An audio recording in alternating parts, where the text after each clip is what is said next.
सतगुरु जोगी पीरदान से समझेंगे कि सिमरन करने में कौन सी चार गलतियां लोग करते हैं जिसके कारण उनका ध्यान नहीं लगता। जब सिमरन करने का जो फल है, पापों को नष्ट करना, अपनी पात्रता को बढ़ाना, संचित कर्मों को भस्म करना, और ये सब जो सिमरन करने से हमें फायदे मिलते हैं और हमें कुछ भी प्राप्त किया जा सकता है, अपने पापों को धोया जा सकता है, तो वो क्यों नहीं हो पाता ऐसा। तो सिमरन करने में क्या लोग गलती करते हैं, एक तो वैसे ही बैठ के, जब वो बैठते हैं कहीं से, रसोई से, बाहर से, और बैठे और नाम जब शुरू कर लिया।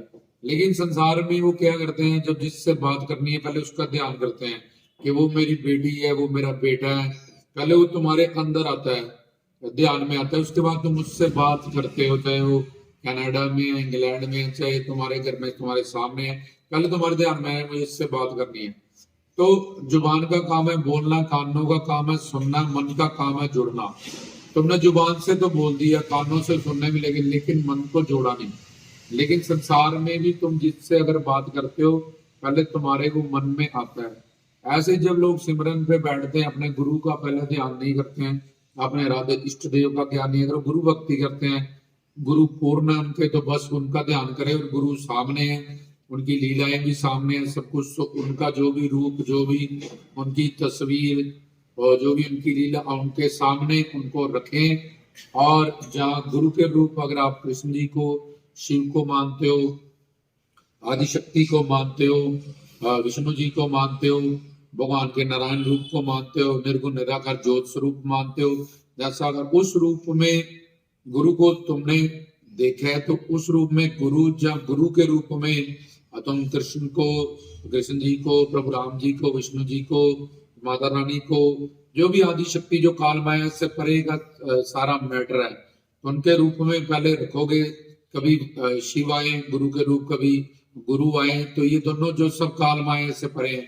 नहीं तो गलत गुरु का रूप ही सामने रखते हुए, जिन्होंने तुम शिक्षा दीक्षा ली है, जिनसे तुम्हें स्वार्थ और परमार्थ जुड़ा है, जिन्होंने तुम्हारे जीवन में ब्रह्मा विष्णु शंकर और भगवान का काम किया है, उन्हीं के रूप सामने रखते हुए उनके दिए हुआ मंत्र को पढ़ें, उनके चरणों में माथा टेकें, उनसे आशीर्वाद रखें कि मैं नाम जप पे, सिमरन पे बैठने लगा हूँ, ये मेरे गुरु साक्षी हैं सामने। तो गुरु की दुनिया में, भगवान की दुनिया में कोई एक्टिंग, कोई झूठ फरेब तो चलता नहीं है। इसलिए गुरु को साक्षी मान के सामने बिठा के, ये मैंने उनके चरणों पे सिर झुकाया, उनसे आशीर्वाद लिया, सब भाव बना के फिर सिमरन करें। पहली बात तो ये मन का में पहले ध्यान करें, उसके बाद सिमरन शुरू करें। दूसरी बात, गुरु का दिया हुआ मंत्र में सब मंत्रों की शक्तियां समाई हुई हैं, इस बात का विश्वास रखें। मीरा ने गिरधर गोपाल, ये नाम रविदास जी ने उनको दिया था, गिरधर गिरधर गिरधर। मीरा को शबरी को राम नाम दिया था, किसी को अल्लाह नाम दिया था, किसी को सत नाम, किसी ने राम नाम। तो सबने, जिन्होंने भी अपने जीवन में कल्याण किया, उन्होंने अपने गुरु का दिया हुआ मंत्र ही पढ़ा है, जिसमें सब मंत्रों की शक्तियां समाई रहती हैं। इस पे विश्वास रखें कि मैं वो मंत्र पढ़ रहा हूँ। अब गुरु मंत्र पढ़ने में कई बार पहले ध्यान नहीं लगता, क्योंकि गुरु मंत्र से तुम्हारा पाप भस्म होता है डायरेक्ट, वो काल माया से परे होते हैं।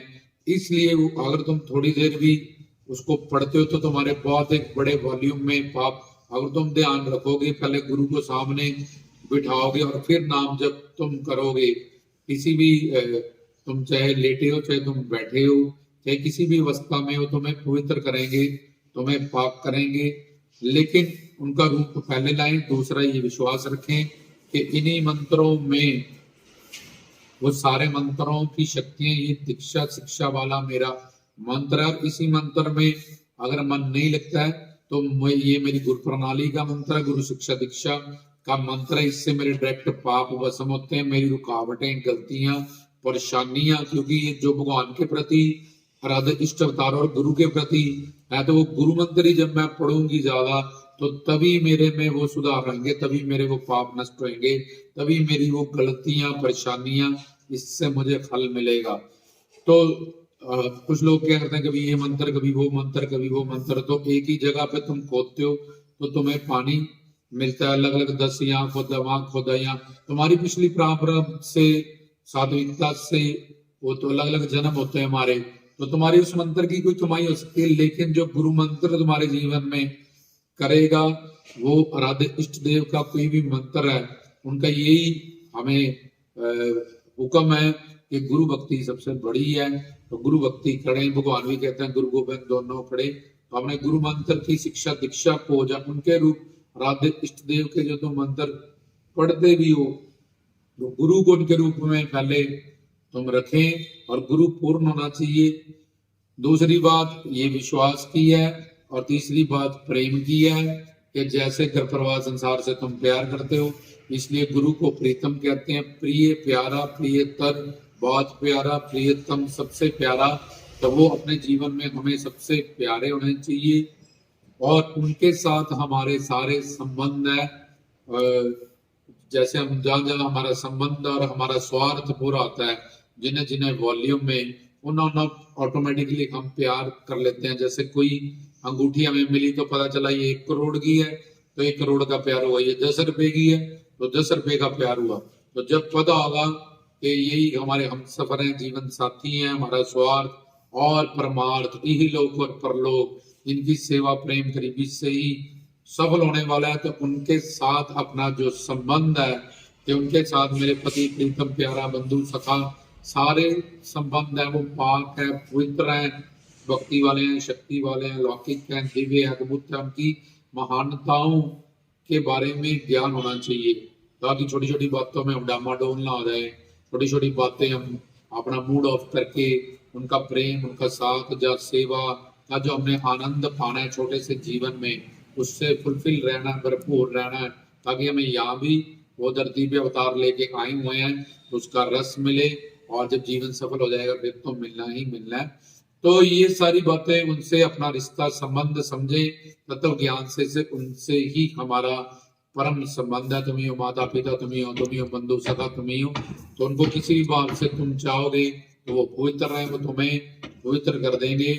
उनको अपने अंतःकरण में रखोगे, उनकी यादों को, चिंतन को, प्रेम को, लीलाओं को, तो अंदर अंदर वो पाप वसम तुम्हारे करते रहेंगे। तो एक तो विश्वास, दूसरा प्रेम, तीसरा संबंध, और चौथा बताया था कि ध्यान। पहले गुरु का रखें, फिर अपना सिमरन को करें। और पांचवी बात, कभी भी ऐसे मत सोचें कि मन लग जाए तो मैंने तब सिमरन लग जाना करना है। पहले तुम्हें करना पड़ेगा, और फिर वो धीरे धीरे लगने लगेगा, फिर लग जाएगा, और तब तुम्हें उसी मंत्र में रस आना शुरू होगा।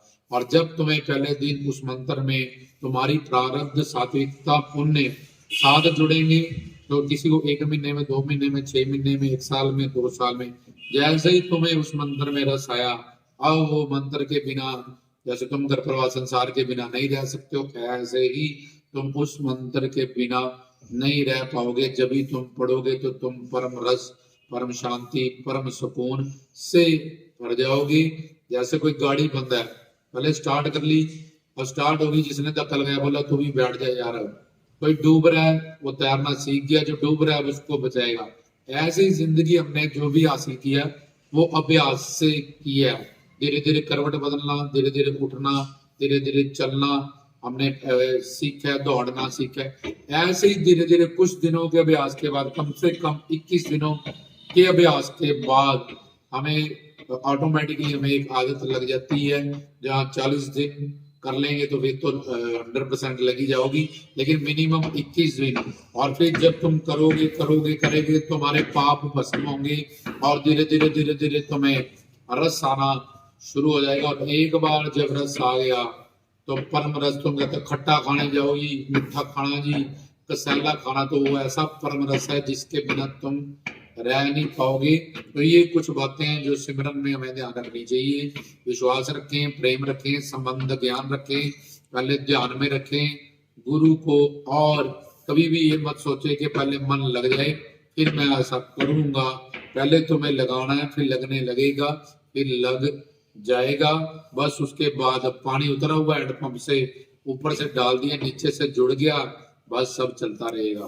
तो कुछ दिनों की मेहनत के बाद तुम्हें रिजल्ट मिलना शुरू हो जाएगा। रामदास की तरफ से जय हो।